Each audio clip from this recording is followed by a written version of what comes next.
नमस्कार सांगमाने जय जगन्नाथ। मु आज आपण मानक पाखक नहीं आछि सुंदर कहानीटिए आसंतु शुणिबा। श्री गणेश और व्यासदेव आजिर सुंदर कहानीटी आसंतु शुणिबा। महर्षि व्यासदेवଙ୍କ कल्पित महाभारत खूब विशाल थिला। ताको लिपिबद्ध करबा थिला बहुत कठिन। महर्षि चिंतारे पड़ी जाइथान्ते, भाबुथान्ति कि किए जणे विचक्षण पंडित मते मिली जाते कि जहाँको मु महाभारत कथा शुणाई जाती यह से क्षिप्र गति लिखि जाते। से ब्रह्मा को प्रार्थना कले और संक्षेप संपूर्ण महाभारत कथा शुणाइले। एभली एक अपूर्व ग्रंथर व्याख्यान शुणी वेदपति ब्रह्मा बहु आनंदित हेले और जीव मान कल्याण पाई यह लिपिबद्ध हेबा उचित बोली मणिले।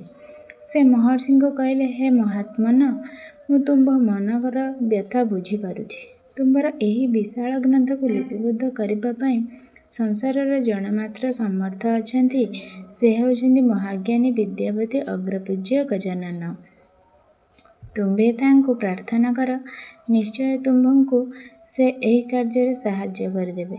वेदपति उपदेश शुणी महर्षि व्यास देव भक्ति चित्तर श्री गणेश को प्रार्थना कले। तांको प्रार्थनार संतुष्ट होई गणेश तांको सम्मुखरे आविर्भूत हेले। व्यासदेव गजानन को कहले, हे विनायक, समस्त संसार कल्याणार्थे मु एक ग्रंथर परिकल्पना करिछि। यही ग्रंथ मो चिंता प्रस्तुत होई थिले सुद्धा यार विचलता दृष्टि मुझे लिपिबद्ध कर समर्थ हो पारु नाही। सेथिपाई मु बड़ चिंतित होई पड़िछि। आपण जेहेतु एही कार्य निमंते समर्थ, मु आपण को प्रार्थना कली। एपरी घोर संकटरू आपण ही मते उद्धार करि पारिबे। ग्रंथर श्लोक मान रचना करी मु बोली जीवी, आपण यहाको लेखि चलिबे। आपण तो स्वयं विद्यार बारिधि, आपण को मु आउ अधिक कण कहबी। श्री गणेशंकर महर्षि व्यासदेव प्रति बहुत सम्मान थिला। तांको मध्य साहाय्य करबाको से चाहुथिले, किंतु महाभारत लेखिबा पई से काहींकि टिके अडुआबद्ध करुथिले। तेणु से चिंता कले, मु जाउछि एपरि गोटे शर्त रखिदेबी जेमिति कि महर्षि व्यास मते अडुआरे पड़ीजिबे। गणेश महर्षि व्यासदेव को कहले, ठीक अच्छे, तुम्हें महाभारत लेखा मोर कौन आपत्ति नहीं, किंतु गोटे शर्तर यह मु लिखी।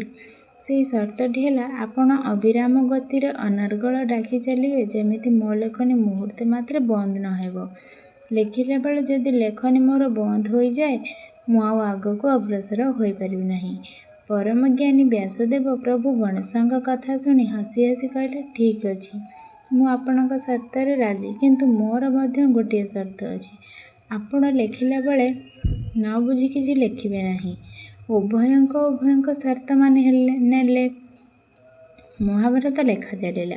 वेदव्यास डाकी चलिले एवं गजानन लिखि चलिले, किंतु व्यास मझिरे मझिरे एपरि कष्ट श्लोकटिए डाकी दियंती जे गणेशंको ताहार अर्थ बुझिबा पाई किछि समय लगी जाए।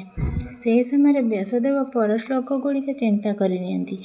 तेणु महाभारत एभली केतक श्लोक रही जार अर्थ बाहर करिबा खूब कठिन। यही श्लोक गुड़िक ग्रंथ ग्रंथि कहुए। अर्थात एसब ग्रंथर गंठी महाभारत लेखा सरीजा पर व्यासदेव पुत्र परमज्ञानी शुकदेव गोस्वामी को यह जणाइले। शुकदेव ए शास्त्र को गंधर्व मानक शुणाइले। मनुष्य मानक मध्य ए ग्रंथर प्रचार पाई महर्षि व्यास तांकर प्रधान शिष्य श्री वैशंपायन को यह शुणाई कहले, तुम्भे माने जाई महाराज जन्मेजय सर्पयज्ञ स्थल यार प्रचार कर। महर्षि वैशंपायन परीक्षित पुत्र महाराज जन्मेजय सर्पयज्ञ स्थल पहुँची ताकू ए पवित्र कथा शुणाइले। सेतेबेले सेठी उपस्थित थांती उपस्रवा नाम जड़े विद्वान ऋषि। से महाभारत शुणी तांकर असाधारण स्मृति शक्ति बल यह मन रखि पारिथिले। ऋषि उपस्रवा सारथी कूल तांको सूत बा सौत बोली कहा जाउथिला। सूत भारतवर्षर बहु तीर्थ परिभ्रमण सारी जाई विचित्र नमिषारण्य पहुँची सौनक ऋषि अध्यक्षता एक महायज्ञ कले।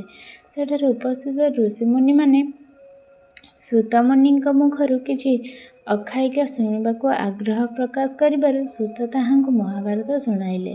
ସୂତଙ୍କ କୁହାଯାଇଥିବା ମହାଭାରତ ହିଁ ଆମ୍ଭେ ବର୍ତ୍ତମାନ ଦେଖିବାକୁ ପାଉଛନ୍ତି। ମହାଭାରତ ମୁଖ୍ୟ ଭାବେ କୁରୁପାଣ୍ଡବଙ୍କ ବିଷୟକ ଲେଖା ହୋଇଥିଲେ ହେଁ ଏହା ବହୁ ଉପାଖ୍ୟାନ ଆଖ୍ୟାୟିକାରେ ପରିପୂର୍ଣ୍ଣ, ଯେଉଁଥିରେ ବହୁତ କିଛି ଶିଖିବାକୁ ମିଳିଥାଏ।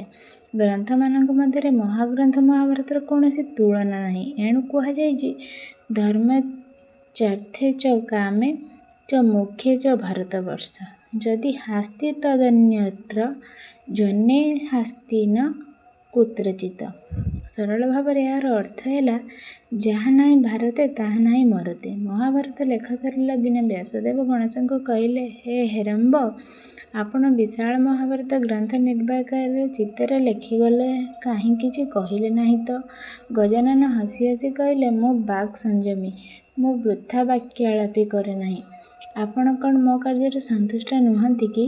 ବେଦବ୍ୟାସଙ୍କ ନିକଟରେ ଆଉ କିଛି ଉତ୍ତର ନଥିଲା। ଶ୍ରୀ ଗଣେଶଙ୍କ ଦୀର୍ଘ କାନ, କ୍ଷୁଦ୍ର ଚକ୍ଷୁ, ପ୍ରଶାନ୍ତ ମୁଖମଣ୍ଡଳ ସୂଚନା ଦିଏ, ସମସ୍ତ କଥା କାନ ଖୋଲି ଶୁଣ।